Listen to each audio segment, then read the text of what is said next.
Welcome to Behind the Page, the Eli Marks podcast, with your hosts, John Gaspard and me, Jim Cunningham. Oh my goodness. Season 6. Who'd have believed it? I not me. Not me. I had faith, but 6 seasons, that's impressive. Well, I mean, 6 we're only one books. away from the West Wing, I think. And Aaron Sorkin left the building a long time ago. Oh boy. Anyway, hello everybody. Welcome to season 6, episode 1, which we'll call episode 601. This season, we're going to actually be listening to book 10 of the Eli Marks mystery series, the latest book in the series, Twisting the Aces. It's a good one. Thank you. And we'll be mixing things up a bit. As usual, you'll hear a chapter of the book each episode.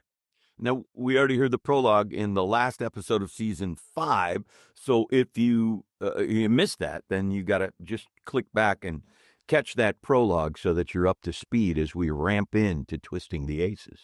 Although you could skip it if you want, because it's just a little flash forward. If you want to jump in here, you're fine here as well. I just have my legs cut out from underneath I'm me. sorry I didn't do that. Anyway, this latest book, Twisting the Aces, was co-written, which has never happened before in any Eli Marks book, co-written with magician and longtime Magic Castle member Michael Varma. Now, the book takes place over one long night at the castle, and I got to tell you, it could never have happened without Michael Varma's insider knowledge of every nook and cranny of that building. It has nooks and crannies inside of its nooks and crannies. So in order to kick things off, we're going to be chatting today with Michael Varma himself. He's a highly skilled magician who does not make his living as a working magician. And that's going to be the theme, isn't it, of this entire season? Chatting with folks who have a passion for magic, but like most of us, don't make our primary living performing magic, right? Yeah, that's right. This season, we're going to be chatting with pros who aren't pros, folks with great magic chops who decided for a variety of reasons, as we'll discover, to make it an avocation as opposed to a vocation. This was a request I put out last season. Connect us with these types of folks, and you guys came through. We have a great roster of interviewees for this full season.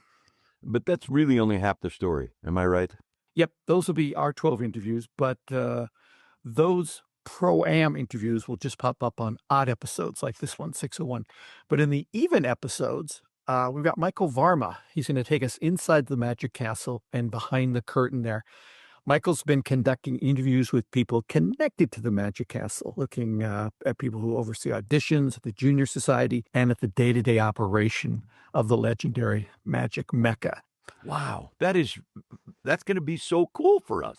It is, and it's something I couldn't do because, again, Michael has the inside scoop on the Magic Castle, and he knows who to talk to, A, and B, what to ask them, because he's been there for years and has seen all the changes, and being a member, he knows what goes on and is able to ask those right questions. So I'm going to say 2 things. One, you could have written this book all by yourself, but your dedication to getting it right so that people who have the knowledge of either magic or, in this case, the Magic Castle, don't throw the book across the room. So that's, I think, laudable when it comes to you, that you're committed to getting it right, both magically and, in this case, location-wise, so that anybody who has been there goes, yeah, that's right. Well, thank you for that. Thanks to Michael, we've got a map of the Magic Castle that opens the book. We're not going to read that, obviously, but it's like an Agatha Christie thing where she puts a map of the space in there, and in it you can see all the floors and where everything is. And I suppose I maybe could have done it, but not with the level of detail and finesse that Michael brought to it. Yeah, that's my point, is that that's important to you because you feel that's important to your readers to get it right. And so you made the extra leap here to bring in a co-author so that we could get that right. My other point is, I don't think we finished this season without you and I making a trip to the Magic Castle together. I can't believe, I've only been there once, which is one more than you, but I just don't think we survive the entire season without a trip out there.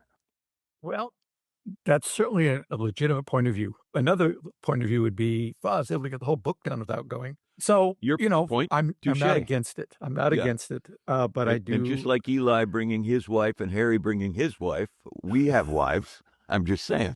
Yes, that's It's, true. They would both yes, love a trip to to LA. California, to LA. I'm not I'm sure, in but LA. Just, well, you know what? I'm never say never, as Sean Connery taught us. yes.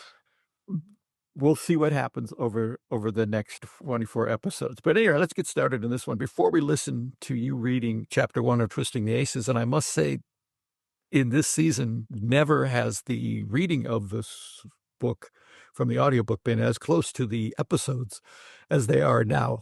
That's Some of correct. these chapters you're going to hear will come in wet Yes. because it just Very was coming no in time hot. to dry them. Anyway, but before we listen to chapter 1, let's listen to our recent chat with co-author Michael Varma, who, like many of our past guests, he caught the magic bug at a pretty early age. Michael, my understanding, my limited research tells me that you discovered a love of magic and a desire to help people at about age 6. What was it about those two passions that felt so intertwined from the start? Well, that's a yes. It was early at age 6 that I had a self awareness of what I liked and what I didn't like. I liked magic, and I liked watching it and performing it. And then I also just had a innate nature to help people. Just what I remember the earthquakes, the 71 earthquake. I was all what 2 years old. I was out there. I had a broom and dustpan. I was going to clean things up. Things were messy. I need to fix things. Help people, help my Wow. mom. I love it. So, and over the years, I've well, even at the age of 6, I figured out the human body is the same everywhere in the world. So I could get a job in a hospital or helping people as an EMT anywhere in the world. And the same as for magic, it falls similar lines that you can have magic. It's pretty universal. It's going to make people happy no matter what you do anywhere in the world. So for some reason that just it's in my brain. That's what I do. Just help people and do magic.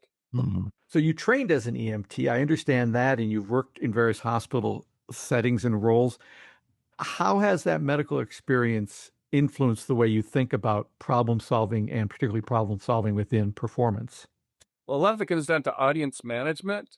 When you are taking care of somebody in the ER or med surg or ICU, you are focused on what their need is. It's usually to get rid of the pain, whatever the pain is, or they're just confused with what's going on. So you just have to read the person and see what is their what is their true request, what are they looking for, and how do you help them. And the same thing with the magic. Are they into the magic? Are you engaging them? Are they following along or not?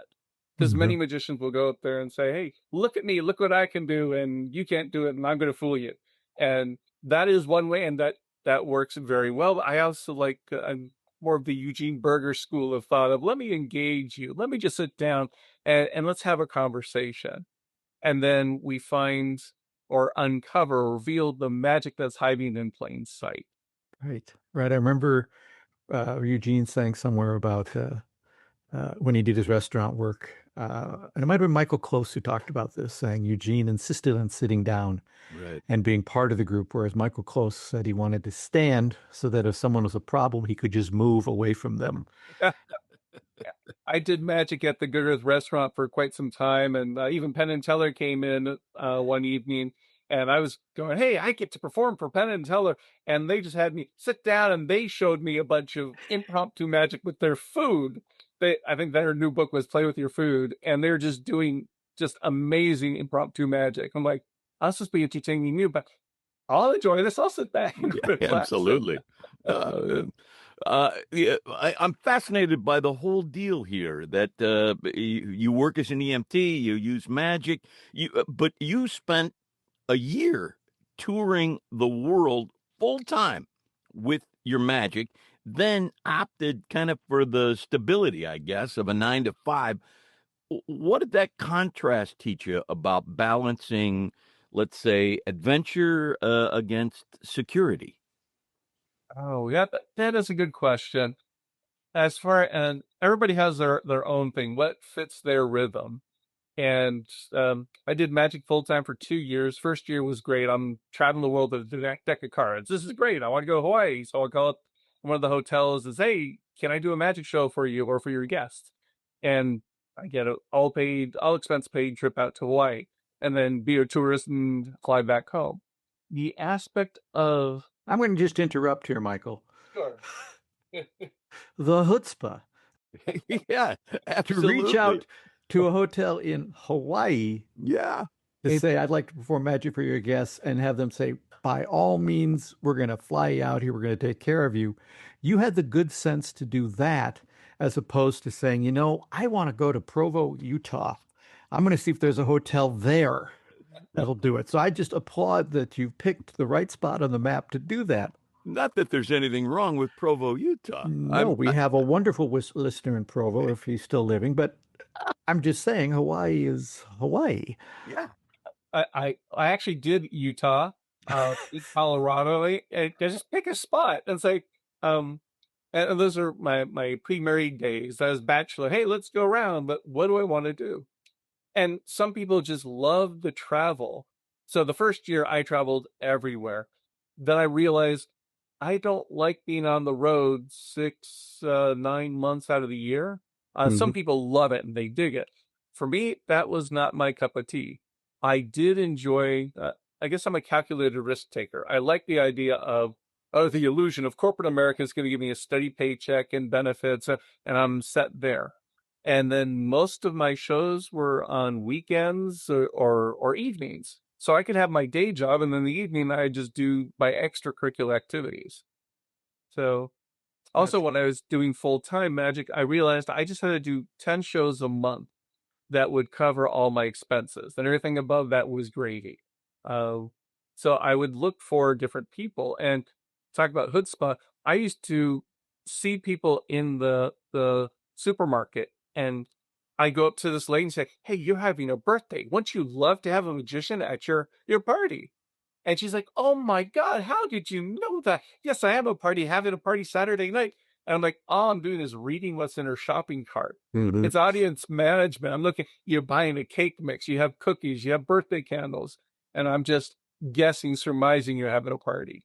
I see that you have poison and a shovel and some lye. I'm guessing you're going to be killing someone. Do you need a little celebration before that? Absolutely. I got to go back to the Hawaii thing because an all expense paid Hawaii gig sounds pretty great to me, almost like a dream. Give me the backstory on pitching yourself to a hotel as their go-to magician. As a guy who does a show for a couple of different hotels, I'm interested in that angle. But it started with a friend of mine who is selling timeshares in Hawaii. And it's almost like a trade show. You would need a barker at a trade show. You have somebody who's on the trade show floor and say, "Come on in here, let's see something." So, or I was for Procter and Gamble. I was their magician of record, and when they're promoting Actonel, I did 3-card Monty with the Actonel cards. I made specialty cards, and you had to find the bone density card. It's something just really silly, but you could bring somebody in. Well, you could bring them in about Actonel. Or you can say, why don't you come here and see a magic trick? Can you find the hidden gem? So that's what I did as far as a barker for trade shows. I apply that same concept to for the timeshares and say, let's come on here, let's entertain the people for a little bit before you go into the whole timeshare aspect. So I use that same concept. I applied for timeshares, and I found out who is the HR director or the marketing director for that hotel, for Hilton Hotels. I said, would you be interested in? Do you have a party there? You have something for the cocktail hour. Wouldn't you want something a little bit different and exciting for your guests? And that's how I pitched the magic. Very smart. They're like, hey, that sounds like a good idea. And they said, we'll give it a try. We'll just pick a weekend and try that. And I did for one weekend. And Hawaii is a small community, or within the entertainment directors, everybody knows everybody else. Oh, yeah. Michael was there. He did Hilton Hotels, and I did the Marriott. It's like even going back to the early days when I was a teenager, I got on the bar mitzvah circuit.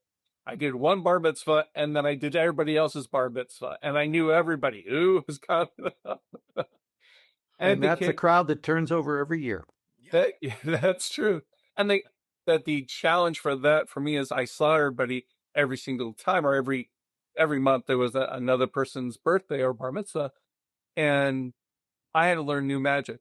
It's like, oh, we've seen that one. Sometimes they request something. Oh, do the gypsy thread. I really like that trick. Or do that one. I was doing a lot of John Bannon tricks at that time. Um, and they'd name the effect and say, I really like this one. Or even twisting the aces. That was a lot of fun too. I would have them, it, my spin on the twisting the aces, I'd have them select, ribbon spread the deck of cards face up, and they would pick, I'd have 4 people pick the card that they liked. And then that way they are focused on their card. Not necessarily the trick, but I do the same twisting the aces trick, but they're focused on their card, seeing it turn up and face down. Very nice. Very smart. I love all of this. You know, you mentioned Eugene Berger, and we often talk about Eugene on this He's the show and patron about saint. And drink. yeah, have a drink. Yes. And about his magic has the House of Magic has many rooms, although I call it now the Townhouse of Magic because we don't want to deal with shoveling and cutting the grass.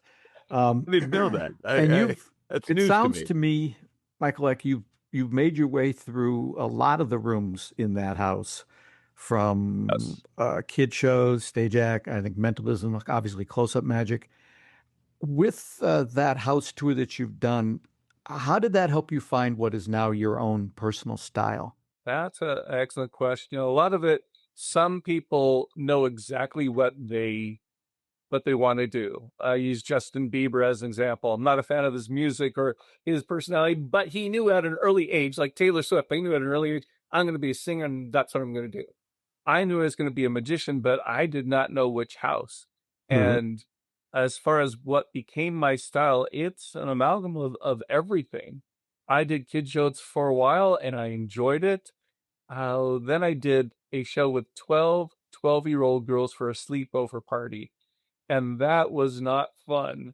Yeah. And I did that gratis it was for a friend. Oh, please come on out. She's turning 12. She'll love magic. And I'm like, no, they don't like magic when they're 12 years old.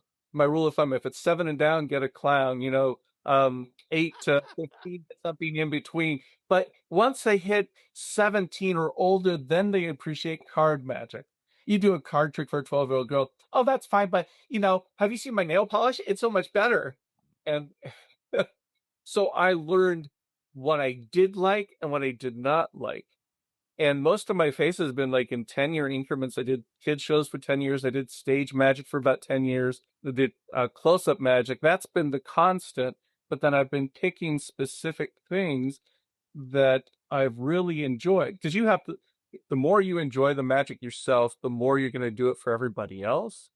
And that's where I learned from Michael Marr. And that was early on, he was talking about, you want to make it a memorable experience. You want to make a lasting memory. Mm-hmm. And when I did magic on cruise ships, I've still bumped into people like, oh, I remember this trick that you did.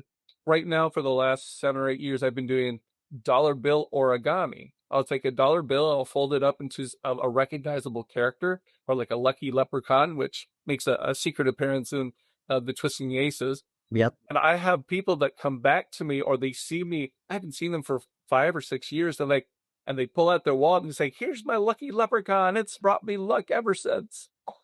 So it becomes I just plant that seed. So all the different magic that I've done, I've tried it on, figure out what I liked, what I didn't like, to come up with just that one trick.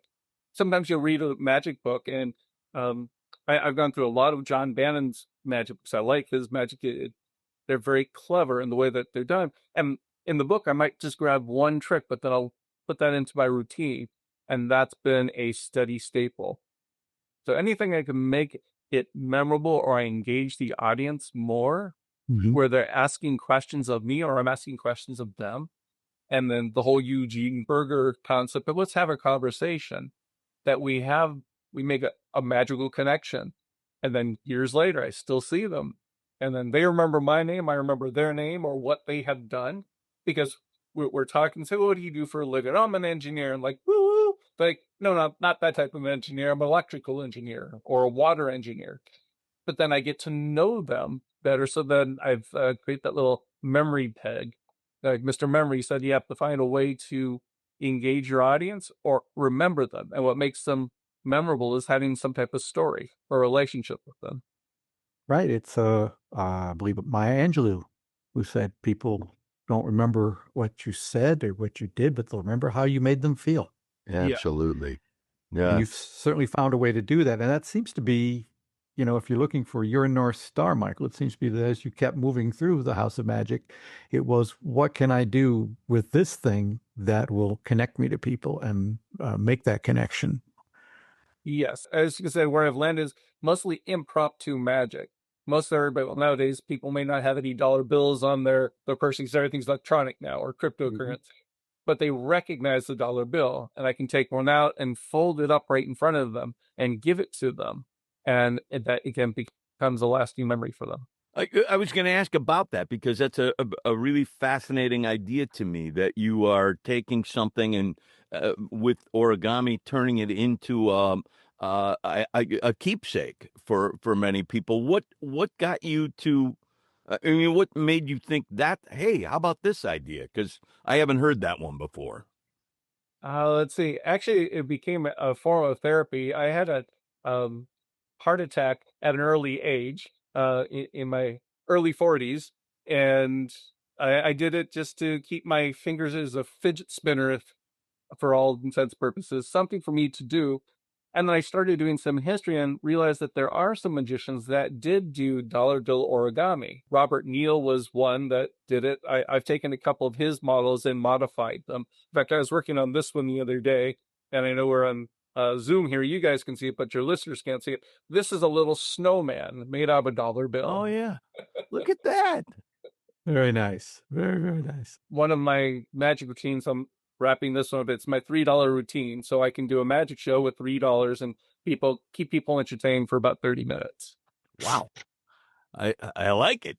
And I'm Eugene used to do a thing with a person's name where he would color in, and it isn't until like the last second that you realize, oh, he just wrote my name, and that would be his giveaway. And he too mentioned to me there were tons of people who would come up to him and say, "Hey, look in my wallet. This you gave me this 5 years ago, and I still have it." So, I still have mine. do you? Yep. Yeah.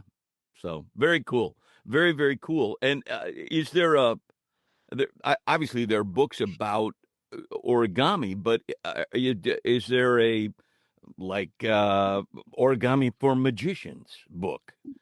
Yes, there are a couple. I think there's three or four that are specifically for magicians, or there's um, a couple tricks within a book or collection. Beyond that, after writing Twisting the Aces, I'm trying to finish my book. I have 2 volumes. I was going to do 1 volume, and it was going to have lots of models. I have some that I've modified, and then I've got original models. So I'm going to come up with a 2 volume book specifically on dollar bill origami. Oh, I will beat a path to your door. That's just so clever. I think you I have a like it. pre-sale right here, Michael. Absolutely. Let me be the first in line. And the goal on that is to some of the moves that I may find, the internet has quite a few different things, or there's a lot of books that have it, and there are a lot of complicated folds. They're like 30 or 40 or even 50 folds to make a figure. And my goal is can I get it down to 12 folds or less? Because if I'm going to be doing some type of magic and I'm going to be talking to somebody at the same time, the folds have to be simple enough that I can do the folds without looking down at my hands the entire time. I'm going to have to glance at it, find out I'm at the right spot, fold it, and then hand it off to them and have that conversation. So most of them are 12 to 15 folds. They're quick and easy, and it's recognizable. That's the big part. Mm-hmm.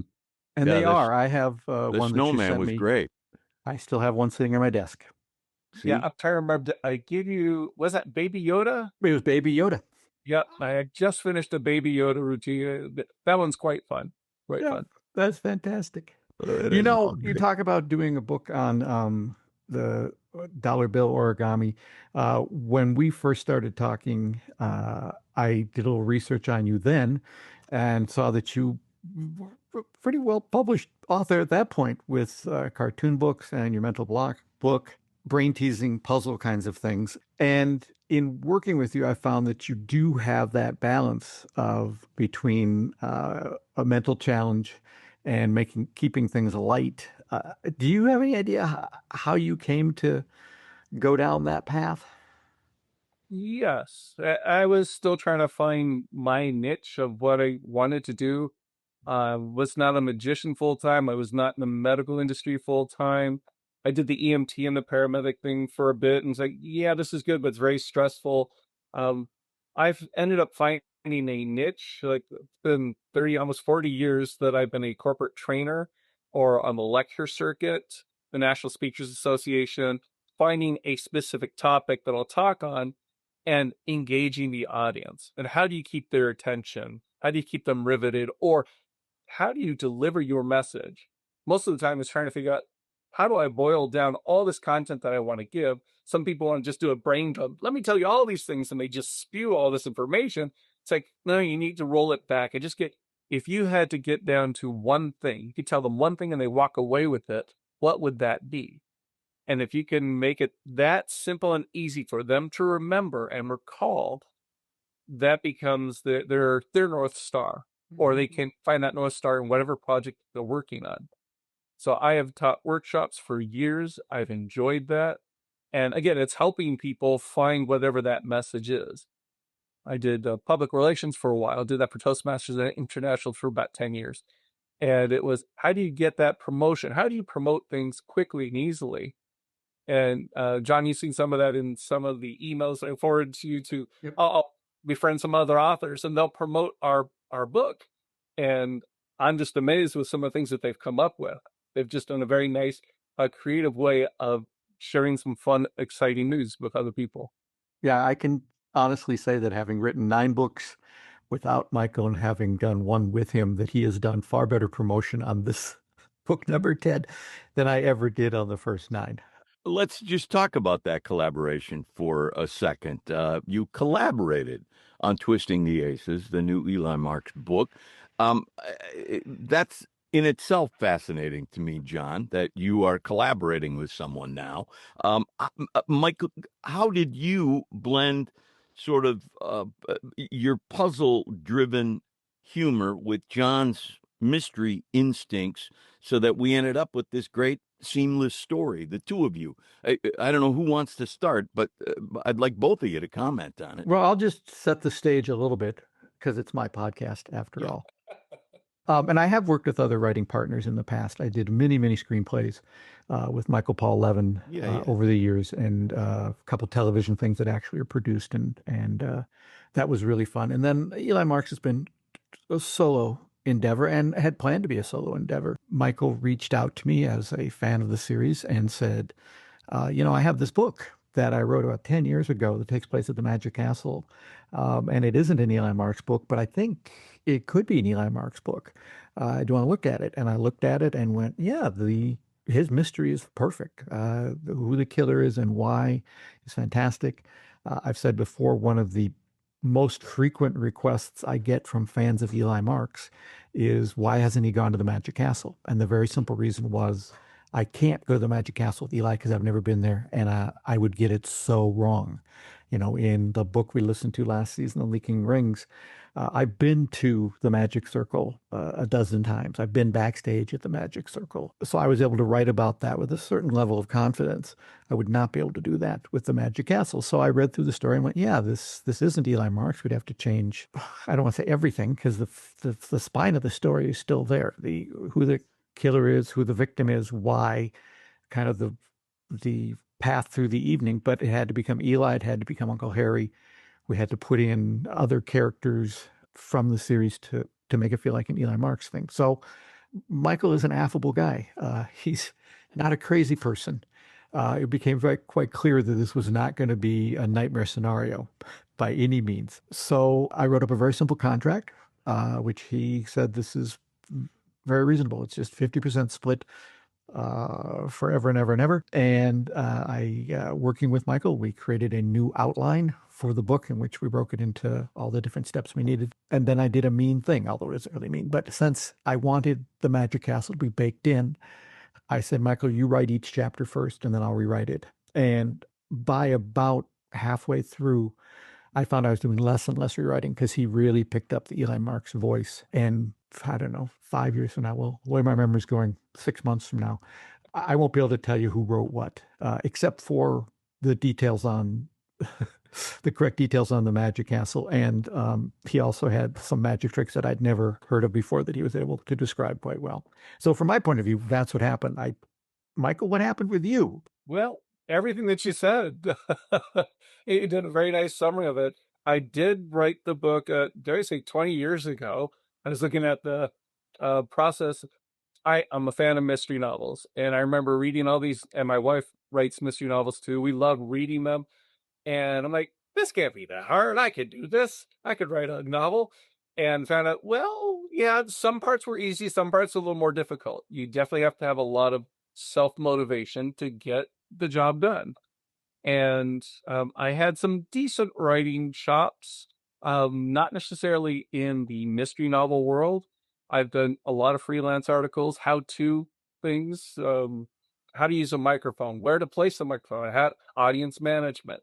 So I did a blog process many years ago, before blogging was a thing. I had literally millions of followers of just publishing once a month. Normally, to be a blogger, you have to publish 400 to 600 words 4 out of the 7 days of the week. Some people do it daily. Nowadays, we call it influencers. Mm-hmm. You know, we didn't actually have influencers by that name when I was growing up. But during that process, I wrote the novel. We tried to shop it and sell it, and we got a little traction, some bites, but well, we need a subplot, we need this, that, the other thing going on. This was unique because it was one murder mystery at one location, you never in one night. Mm-hmm. So the whole goal was for people to live vicariously through Eli, to go through the Magic Castle, or through my main character at the time. So yes, actually, John did go through and look at the script, and we did come up with the outline. He came up with the outline, and I was amazed he kept the exact same outline. We pretty much just swapped out characters and put the Eli Marks voice to it. And that was my goal of, can I write a chapter without John making any edits? A low to no edits. That was the goal. So someone come back like, he didn't change anything. Oh my God. Yeah. So, and I didn't want to fanboy on this thing, but I did contact you early on. It was a very fun series. You have a nice balance between the exposition and the dialogue. It keeps everybody engaged. Everything had a nice balance. Well, thank you. Yeah, the only thing that I insisted on, which was radically different from Michael's first attempt at his novel, was he put stuff in that wasn't really true to the Magic Castle. You had a tunnel, I think, and a couple secret doors, things that weren't there. And I said, we can't have that because, you know, the biggest fans of the Eli Marks series, the biggest fan we know, having heard our episode end of last season, is Lance Burton. And if he's your biggest fan, you have to be correct in all the details on the magic and the location. And that was the only thing I insisted on, was you got to get rid of the secret doors if it's not a secret door, because otherwise they're going to get mad. They're going to throw the book across the room. Yeah. And that is true. And I think I had 2 secret passages that did not connect there. There are many secret doors or hidden doors. They're hiding in plain sight throughout the castle, within the basement and the wine cellar, and how to connect things. So yes, all the details are correct. My toughest challenge was, since I go to the castle so frequently, was it like that at that time period? There's some things that are in there now that were not there 10 years ago or 20 years ago. So that was my biggest thing of, okay, well, what color were the curtains? And, you know, you wouldn't think somebody would say, oh, that's not right. They didn't have burgundy curtains there. They had the black and gold curtains there. But we know that some fans, and I'm one of them, it's like, no, you have to get it accurate. You have to make sure it's just right. So yeah. I'm happy that you insisted upon that. Well, and I'm glad that you were, you know, unlike if I had been doing it myself, I'd go, okay, well, is there actually a door there that'll take us into the close-up gallery? I got to fly to LA. Uh, I'd have gone with you. I know, but if I had to do that for every detail, as opposed Yeah. to just sending an email to Michael and saying, next time you're there, would you mind looking? Yeah. It's I like this a lot. Michael, are there historical or even contemporary magicians or mystery writers, I guess would qualify it, that you have studied closely, and have they is there anybody that you can think of that really shaped your approach? What shaped my approach was actually Eli Marks books. I did read some other ones, and just hang on a quick sec. I've got them on the shelf here. He's going to his shelf now, And he's folks. Going to coming my back. bookshelf here. Okay. He's coming back. So these I came across. It's a magician, Patrick A. Kelly, and he did a small series of books that they talked about several magic conventions. I was looking for magicians that wrote books or trying to find other books about magicians. I found that series some time ago, and it was fun and exciting to see. Everybody likes to see their name in a book, and I'm saying, oh my god, that's a real person. And these, like, he has slightly murdered. This is slightly series, slightly murdered, slightly lethal, slightly invisible, who he does invisible deck, slightly deceived, and slightly guilty. Hmm. All slightly books. They're cute, they're fun, they were accurate, and No. I was on a tear. His character is Harry Calderwood, um, and I enjoyed the series. I'm like, I would love to do a series like that. And then John already wrote a series, so and like I said, I did call him up or I emailed and said, this might be a good fit. Mm-hmm. I just wanted that manuscript. I thought it was a good manuscript as is. It doesn't necessarily need a subplot. It could have had one, but I kept trying to pitch things. Did you want to do this? Do you want to do that? And John said, no, let's keep it simple. This is good. This works. Yeah, it really doesn't need a subplot just because Eli is the primary suspect because he is on stage when the other magician dies. And the subplot really is you put on headphones and it becomes a guided tour of the Magic Castle. Go up these stairs, go down those stairs, go around that corner. And that's what made it interesting. And it was a little closer to what I tried to do in the Zombie Ball. The Zombie Ball takes place almost entirely in one evening. There's a little preamble and a little postamble. Is that right? Postamble? Like it is now. And it came about because as we were recording one of the books before that, I realized that a finished recording of an Eli Marks book, at least one of the early ones, was 7 to 8 hours. So what if we explored something that happened in 7 to 8 hours, in 7 to 8 hours? And the Zombie Ball kind of comes close. Twisting the Aces is a whole lot closer because it begins right at the beginning of Mason Drexel's performance, which would be, what do you think, Michael? 7 o'clock? Yeah. The 6:15 show. Okay, Yeah. so it's 6:15 show, and the book ends as the castle's closed. The castle's pretty much closed, and everyone's going home. That would put us at what time? About 2 a.m. 2 a.m. So there, you're right. It's about 8 hours. There you go. Yeah, and it is pretty continuous. I don't think there's many time leaps. There is a point where, well, of course, Eli passes out at one point, so there's a little bit of time lost. But it wouldn't be an Eli Marks book if he didn't pass out at some point or another. But he did not get hit in the head. So Yes, that's finally not being hit in the head. I want to jump back just to something you said earlier, which reminded me of a story that you've told, and I don't want to be one of those podcasts that makes the guest a wind-up monkey who tells a story, but it's such an interesting story when you talked about looking at someone's shopping cart and realizing that they were planning for a birthday party and then presenting yourself to them as an option, this idea of effectively targeting your audience. And if I'm remembering the story correctly, you were able to get out of jury duty because you effectively targeted your audience. Can you just tell the short version of that story? Absolutely. And I have told that story many a times. It is audience management. I actually do like jury duty. I'm one of those, I'm fascinated by people and watching them, how they communicate and what they say and what they do. But I had to give a friend's eulogy during the target dates of this jury service. And I'm like, I still want to do that, but I have the jury eulogy. That's my focus. So we were the trial. Set the stage here. You're in a jury room. They're picking the jury, and so you got your judge, your defense attorney, prosecution attorney, and I'm in the jury box. I was juror number 9, and they're doing the voir dire process. The judge says, please stand up and answer these 10 questions. So we give you a baseline. I only needed 3 questions to answer 3 questions to get out of a jury service. It was a domestic violence case. And they said, all right, please stand up. And I stood and said, my name is Michael Varma. I am married. I have no children, but I do take care of my wife's 19-year-old arthritic cat.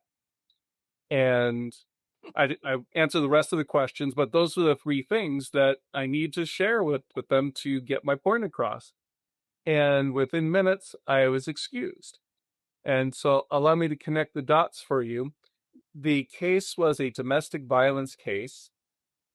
So then what type of prospective juror would I be? I was a sympathetic juror, that it was a domestic violence case where some guy allegedly beat up his wife and or girlfriend at the time.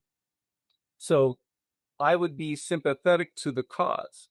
So then the defense attorney or prosecution attorney was like, no, I don't need him on the case because he's going to vote for the other side or against me.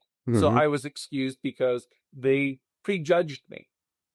But you just have to figure out, I figured out that's what they needed to hear in order for me to get excused. So it became a win-win scenario. They got me off the jury and I got to do my friend's eulogy. Because anybody who would take care of an arthritic cat for his wife, Yeah. we don't need him on this jury. He's just too thoughtful. Yeah. Too much. Yeah. Oh, the judge even asked me, it's like, is it your cat? No, it's my wife's cat. I kind of married into the family. And they're like, oh, yeah, no, this guy, he's a bleeding heart. He's not our guy. I like it. I like it a lot. Let me look ahead just for a minute, because there's all kinds of new formats coming down the pike. Puzzle apps, one-man theatrical mysteries, some sort of hybrid experience. Are you itching to explore any of that stuff next? I am itching for a couple things, yes. I want to scratch that final itch of getting the dollar origami books published. I had all the steps down. I was stuck on the artist, trying to find a way to complete the diagrams, and then I finally figured out how to do it myself. So I'm like, okay, great, I can do it. No additional expense. It just means more computer time. So I need to get that off the shelf, or put it on the shelf, as it were. And then my $3 routine, where I'm taking those $3, I have some tweaks and things that I wanted. I have new models of the origami models that I want to put in there that have responded very well, and put that in. And then a crossword puzzle book, but mostly giveaways. And then obviously sit down with John to see, is there something else that we might want to do together? We haven't really talked about, but it was like, that could be kind of fun. I did have a lot of fun doing it. It was remarkably easy. So you said I was, you are very affable too. It was fun and exciting. So I'd like to do that again. Yeah, as a guy who has known and worked with John for 30 plus years, he does make things very easy. I always say to other producers that I work with, John made it very easy for me to be successful. He charted a course on every show that we've worked on that allowed me to do what I do and not carry a lot of weight that would stop me from doing what I do. Yeah. Let you shine and do what you do. Michael R. shared that with me too. He goes, when you book something, to make sure you get rebooked, be the easiest person for them, that they don't have to worry about anything. I'm like, that's right. Sure, that's easy. I can help you make your event sing and just be wonderful, be a memorable evening. Yeah. Yep. Absolutely. That is, if Jim had a tattoo on his body, that would be the words. That is, got you where you are today, sir. Yeah. All right. One last thing to put before you to see if you want to go down this hole with us. Sure. If you had one piece of advice to offer an aspiring magician or even a mystery writer, what would you tell them that you've learned up to this point about the best way to to grab an audience and tell a story? I have several thoughts that come to mind. The first thing, at least for me, was try it out. Many times you can spend, it's like you're a full-time student, you're looking at a book, let me read about this, maybe this will work, maybe that'll work, maybe that'll work, and you get stuck in your head. Most of it's just try it out, and it's either going to work or it's not going to. Or you can modify it again, like Michael Marks shared that with me once upon a time. Try it out, see how that works. If you and what you're doing for magic is one thing. If you're on the lecture circuit and you're speaking, there's another way to get people together or move them or engage them immediately. And the same thing for writing is dialogue. If you start with a dialogue, something that's going to engage them, and it doesn't have to be a horror story, but many times that works well. I've started a lot of meetings up. Before I start, let me just tell, this drove me nuts. I can't believe this happened. He said this to me. And people are like, what did he say? They're already engaged and you haven't really started anything. I mean, you started, but you said you're not going to start. I have to get this off my chest. This crazy thing happened this morning. And it's like a funny thing happened to me on the way to the park today. You just start with the dialogue, or my wife said this to me, or my brother said this to me. Those are some of my starting lines. And people stop what they're doing. I've seen them playing with their phones. They put it down and they're like, what'd they say? And you have them immediately. And then you can tell them anything you want. And then the other thing is add as much humor as possible. I know, yes, for one thing, but I'm giving you a couple more. Jeffrey Gitomer, he did the Book of Lists. And he had one quote, after the laughter is the height of listening. So if you tell a joke, people are like, yeah, what else do you got? And that's when you get to lean in and share that one thing that you want them to walk away with. So you tell a joke, they laugh, and then this is what you really need to do. And then and you get into the technical aspects of what the brainwaves are doing. They're going from beta waves to alpha waves or theta waves, and that allows the information to plug right in and allows them, so when the waves compress, it sticks in there. So you can tell them something and it sticks and they remember it and they'll remember it for years to come. You know, if you do that right, they will remember it for years to come. I remember talking to a speaker and photographer named DeWitt Jones, who I believe you turned us on to. Yeah, he was fantastic. I wonder if he's still doing it. He probably doesn't have to. He could certainly retire. He lives on one of the Hawaiian Islands. It's one of the smaller ones. It's not a tourist one. He was a former National Geographic photographer, and he had a number of great presentations that were supported by these beautiful photographs he'd taken. And in talking to him about it, because each presentation was pretty much the same as the last time he did it, it was a scripted thing that went in sync with the photos. He explained to me that he had literally devised the presentation so that when there was a laugh, when something funny was said or happened on screen, he would then make the next thing he did an important point he wanted them to remember, because he knew that if he tied it to the laugh, they would remember that next point. And you could probably go through scientifically and look at his presentation and go, laugh, point, laugh, point, laugh, point. It was a very clever way to do it. I did a lot of work for a company called Learningware. And I would do presentations for them all around the country, and their software was a game show format. And so I would host these games, and the same principle they always said applied. When you're having fun and your brain is relaxed and enjoying itself, knowledge goes in and it stays in. And that was proven true, because as I would make the circle the second time, I'd bump into people who said, I still remember that April 14th was the day that, blah, blah, blah. Because they were relaxed and enjoying themselves, the knowledge just enters and stays in there because it's anchored to fun. I think DeWitt put it as the laughter opens your heart, and then you can put something else in there. Right. Smart stuff. I still remember one thing that he said, and he had some photos of, I think he was in Scotland somewhere and was photographing an old woman who was weaving. And he said to her, what do you think about when you weave? and she said, "When I weave, I weave." And in this multitasking world, I have found again and again that that concept of just do the thing you're doing. When I weave, I weave. Yeah. Like when I see people walking their dogs and they're on the phone, Right. and I'm thinking, in my world, I walk the dog Yeah. and I'm with the dog.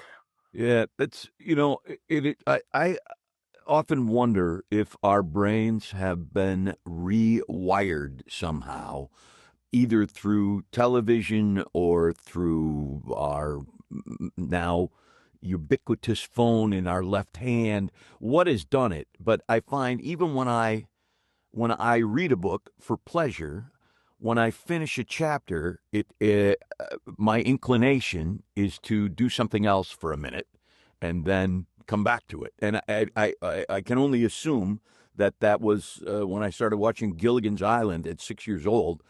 They were programming me that's the sequence of events. You finish something, now it's a commercial break, and so I think about that. I wonder if somehow the fact that we are constantly able to get online now in our own hand is the instrument, if that is a good thing, because when I weave, I'm also brushing my teeth and sometimes doing some light math in my head. And Mhm. I just wonder how we get back at this point to when I weave, I weave. It takes work. It Yeah, doesn't just happen. that's that's why I don't do it. Okay, I guess that's a simple explanation. The other thing that Michael said that I thought was interesting was using his experience in a medical setting, solving problems, as an EMT, looking at what is the real request in front of me. Is it relief from pain? Is it confusion? And that from that, he now has a sense when he's working with an audience to gauge where they are, where's their engagement at, and adjust according to that. And I imagine you do that all the time. You know how to read an audience and figure out when you've lost them or when you've steered them the wrong way. Yeah, I think, and there's no way to learn that skill except by doing. Hmm. The more you do, the more I think my intuition, if you will, in that situation has gotten pretty strong. So I know if I've taken a left and the audience did not take that left with me, I have to go back and get them where I need them to be. And it may just be me, but that happens fairly often. Well, the expression we use nowadays is read the room, Yeah, read the room, read the and room. having the ability to read the room. He got that in an interesting way. I mean, what a fascinating guy, as we'll find out moving forward, if you didn't get that sense from listening to Michael now when you hear his interviews with other people. And what he did was what a lot of our interviewees this season have done. He was heavily into magic and he chose stability, a corporate day job, doing shows on evenings and weekends. And that's, for I think most of us, probably the smartest way to do it because you're a full time performer. You know what that's like, that Yeah, lifestyle. not something I'd wish on my worst enemy. So much fun to talk to Michael. Like I say, you guys are going to be delighted by what he brings to us over the next season. I'm loving that he came to me with the idea for the book, and that we were able to execute it together, and that he's as proud of it as I am. I just love that. And speaking of things we love, No boy. oh boy, this is 601. This is you. You start this off. Oh, I'm the odd guy. Yeah. No pun intended, Yeah. but it certainly fits. Yeah. This is a segment of the show that causes me the most stress. Trying to figure out something that I love because I'm in my sort of crazy period right now. And so there's not a lot of free time to read or watch TV. So I'm going to reach back for this one to a movie that I absolutely love. I love the story of the movie. I also love the backstory of how the movie came to be created. It is a Chaz Palminteri breakthrough called A Bronx Tale. Have you seen it, John? I have. Didn't he start that as a one man show? He did, yeah. And I've seen him do it as a one man show both on Broadway and when he came through here in Minneapolis. he threw out a first pitch at the old Metrodome, and they put me in charge of him in terms of Wow. introducing him and getting him to his seat. And I brought him some water, and so we talked a little bit, and then I saw him do it twice here in Minneapolis during that run. Right on this spot here stood the man, Sonny. Sharkskin suit, diamond pinky ring. There was a guy in his left and a guy in his right, Jimmy and Bobo, and they were his bodyguards. They looked like refrigerators with heads.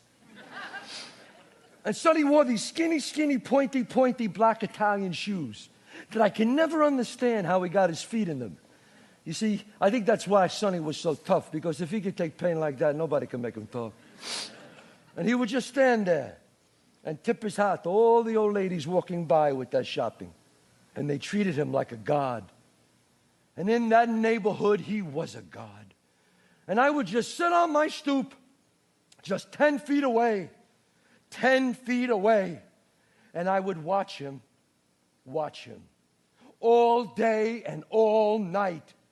But he never, ever looked at me. Never. Until one day. It's astoundingly good as a one-man show. And when he wrote it as a one-man show, he was a doorman at an apartment. And it's one of those great Hollywood stories where they wanted the script, but they didn't want him. And they kept upping the ante in terms of, let us buy the script, let us buy the script, let us buy the script. And he kept turning them down. And Robert De Niro, his agent, saw the show and called Robert De Niro and said, you got to come see this. You've been looking for your first directorial assignment. I think it's this. And so De Niro went to the show, saw it, went backstage and said, where is this in terms of development? And Paul Palminteri said, they've offered me money, but they won't let me be a part of it. So it's kind of dead in the water. And De Niro said, I'm not going to offer you money, but I'll let you be a part of it. You play the mafioso and I'll play the father, and we'll make a movie, and that's how it'll work, and you'll get money that way. And that's what they did. It's a phenomenally good movie. It's almost it's almost Henry IV Part 1. If you're a Shakespeare guy, you have Falstaff trying to insert his belief system on young Prince Hal, and then there's the king who's the father who's trying to say you just have to be a stand-up guy. And it's essentially that story. Palminteri, the mafioso, is the Falstaffian character of, in this case, not just fun, but obviously he's a mafioso. And then De Niro plays the bus driver father who's trying to get the kid to realize this should not be your life. Being a mafioso, this is wrong. It's the working man that you should admire. And it's just a great movie. If you haven't seen A Bronx Tale, I can't recommend it highly enough. It's a different take on the mafioso kind of framework than you've seen before. It just it lands in a different way. There's lots of great lines. There's nothing worse than wasted talent. Is it better to be loved or feared? I can't recommend it highly enough. If you haven't seen A Bronx Tale, see it. There's my I love that. What's yours? I'm going to go back in time a little bit as well for mine. It's also a movie.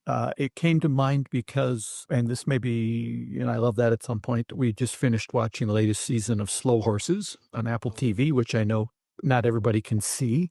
I always hate recommending something not everybody can see. But years ago, Gary Oldman played a spy as well. He plays a spy in Slow Horses, a sort of disgraced spy who is actually the smartest person in the organization. They made a movie version of John le Carré's book, Tinker Tailor Soldier Spy. They had done it before in the 60s as sort of a mini series with Alec Guinness. Alec Guinness, right? Yeah. Yes, Obi-Wan. playing George Smiley, and now Gary Oldman took on that. It is a densely beautiful movie. Have you seen Tinker Tailor Soldier Spy? I have not. I think I saw maybe the Alec Guinness version. Right. After he became Obi-Wan and got on my radar as a younger guy. Mhm. I think I watched that version. I have not seen this version, but I would watch it because Oldman, Sir Gary Oldman. Yeah. Yeah. Yes, he. I don't think he says a word for maybe the first 30 minutes of the movie. Jerry Smiley's kind of the polar opposite of what he becomes in Slow Horses, but it's a great cast: Benedict Cumberbatch, Colin Firth, John Hurt, Toby Jones. There is a mole right at the top of British intelligence. He's been there for years. For 25 years, we've been the only thing standing between Moscow and the Third World War. I'm retired. You're outside the family. You're well placed to look into this for us now. I'll do my utmost. I know that it is one of these men. All I want from you is one code name. Tinker. Tailor. Soldier. Spy.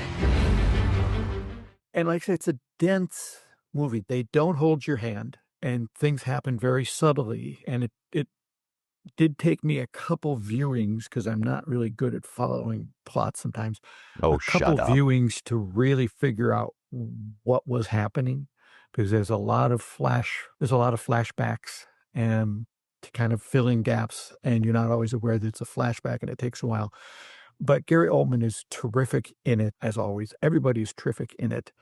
And I would just direct, if you're watching it, the last 5 minutes actually wrote to the editor of the movie. I never heard back, but just to compliment him on, he does a thing at the end of the movie where he wraps up of course, the director is involved in this as well, but they wrap up every character while they're intercutting that with a flashback to a Christmas party that the spies all have at MI5 or MI6, wherever they were, all to a song, La Mer, playing on the record player there. And it's just a masterful scene that ties everything up and ends just at the perfect moment. And Gary Oldman does a thing at the end. Benedict Cumberbatch gives a look at the end that you go, well, this is before he was Benedict Cumberbatch. This guy's going to be a big actor because of what he does in just a simple moment.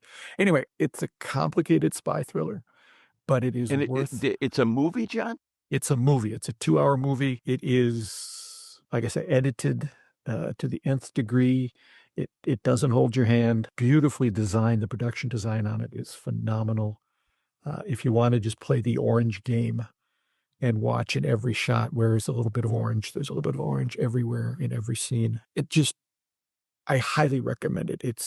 If you have seen the Alec Guinness version, you'll be surprised at the difference in pace.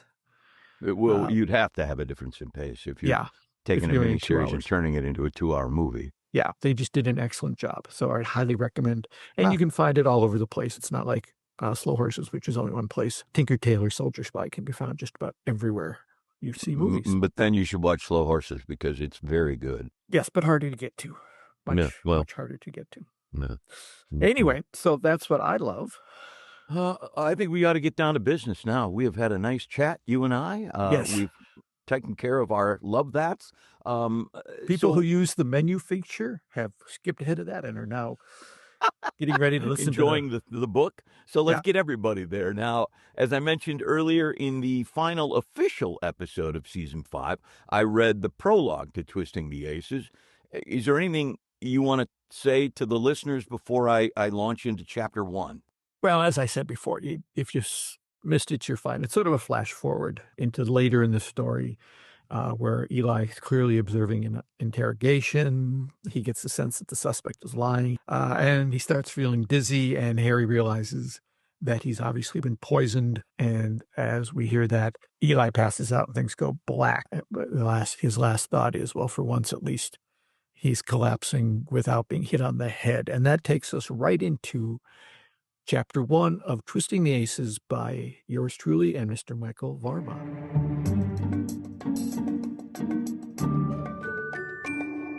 Chapter 1. I am not one who is easily overwhelmed. I'm normally just barely whelmed on my best days. But not tonight. Everywhere I turned, there was something or someone to catch my eye. A stunning card flourish here, an impossible coin vanish there, an honest-to-goodness celebrity being entertained by a titan of the magic community, or vice versa. I gave Harry a gentle elbow in the ribs to direct his attention to where I was looking. "Isn't that Lance Burton doing close-up in the corner?" I whispered, as I subtly gestured toward the green felt-top table across the room. "Why, yes, Eli, I believe you're correct. That's Lance." Ignoring my surreptitious attitude, Harry gave a big wave toward Mr. Burton, who broke into a wide grin and offered an even larger wave in return. "And did you happen to recognize the famous star Lance is performing for?" Harry said. I did a double, maybe even a triple take. I had been so caught up in seeing Lance Burton, I entirely missed that he was performing for a huge television star who was as famous for her popular TV show as for her often contentious social media presence. I glanced around the large and buzzing lobby. I had been to the Magic Castle many, many times since I was a teenager, but I had to admit, the castle never fails to impress.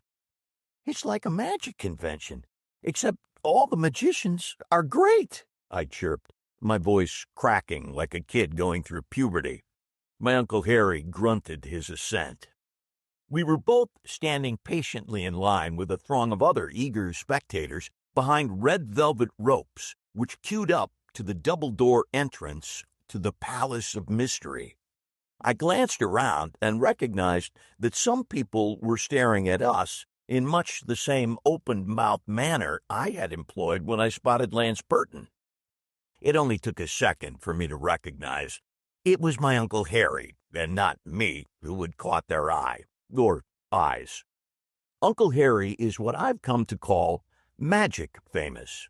On the street, you'd never give the cranky old man a second look, but put him in the center of a sea of magicians and magic fans, and you'll feel like you're walking down the street with Mick Jagger, or the above-aforementioned TV star. Everyone would be staring, just not at you.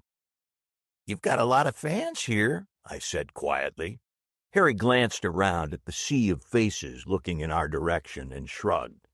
"Well, Eli, I have been coming here forever, since the opening, actually, and not even counting the times I've been booked to perform here. Every time I flew into Los Angeles to work a corporate event, private party, or appear on The Tonight Show, Johnny and I would make it a habit to visit the Magic Castle.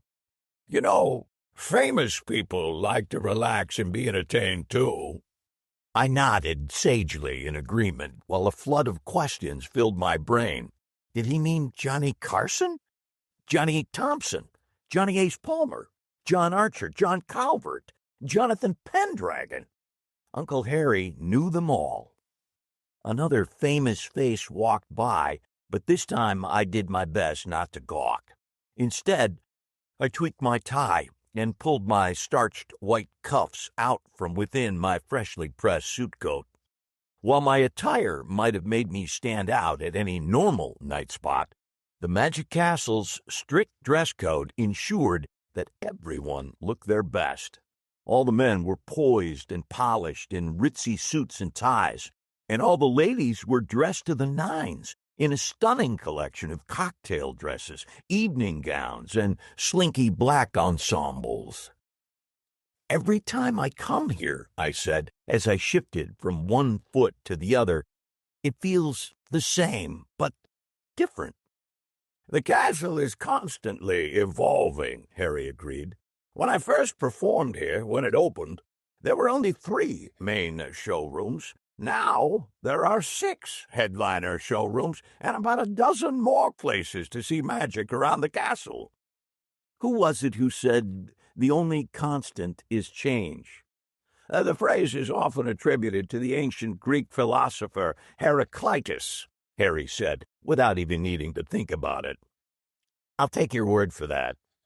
Spontaneous applause came from the cluster of spectators who surrounded a green felt-top table at the far end of the palace bar.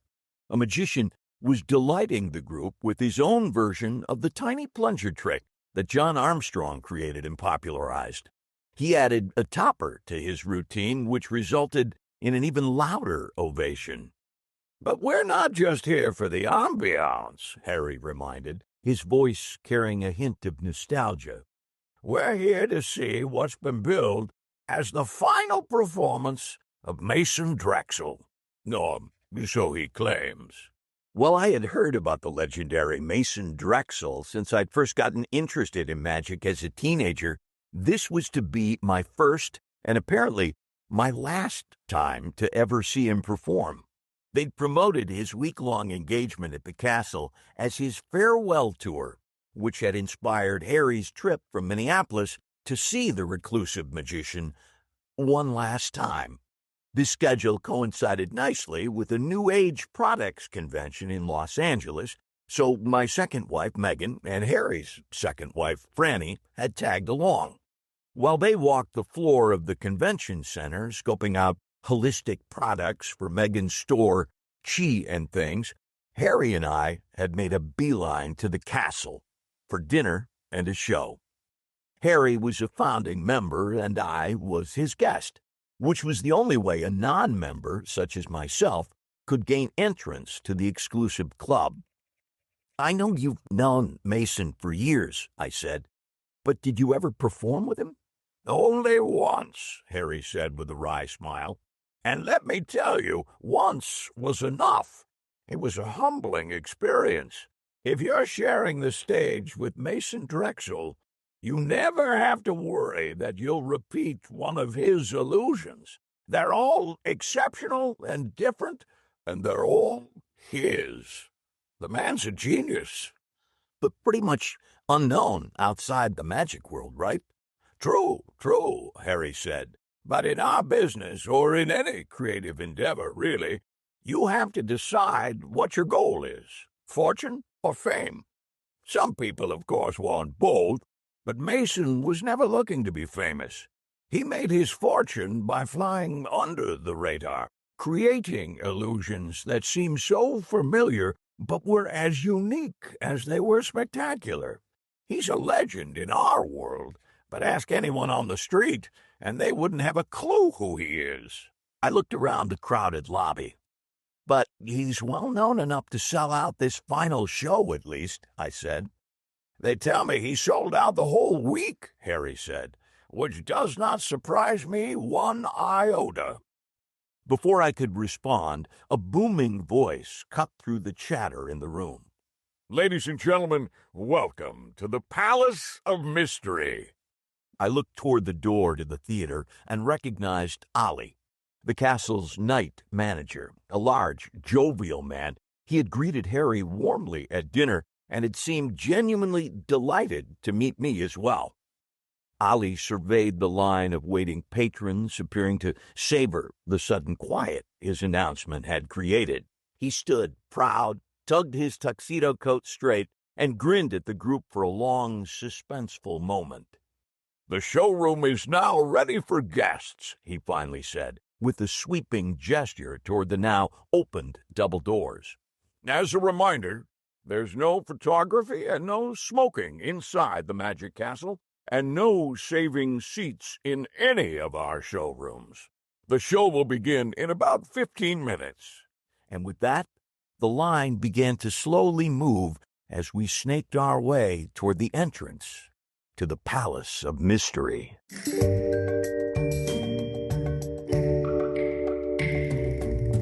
Okay, I'm telling you, we have got to go and see the Palace of Mystery in person. Yes, I can neither confirm nor deny that will happen. Well, we got to get out there. We will.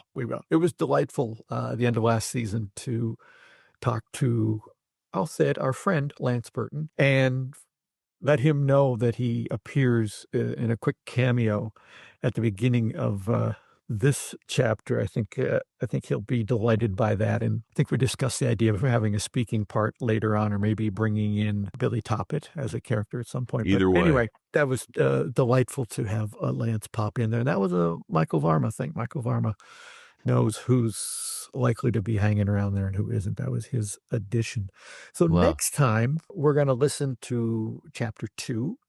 And we're going to hear our first Michael Varma interview. This one is with Ben Roman. Ben is the director of the club experience at the Magic Castle. We'll find out exactly what that means. But my understanding is that he's in charge of enhancing, developing, kind of maintaining a magical experience for all the members and the guests and the staff and the guests and everything at the castle. It sounds like a pretty big job.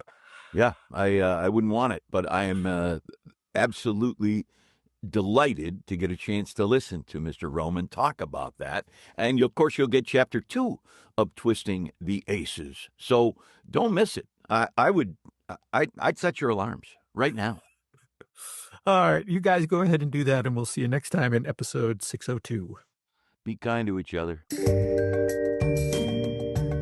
This has been Behind the Page, the Eli Marks podcast, with your hosts, John Gaspard and Jim Cunningham. Produced by Alberts Bridge Books at Grass Lake Studios. Find this podcast and all the books in the Eli Marks series at elimarksmysteries.com. That's ELIMARKS Mysteries.com. And thanks for listening.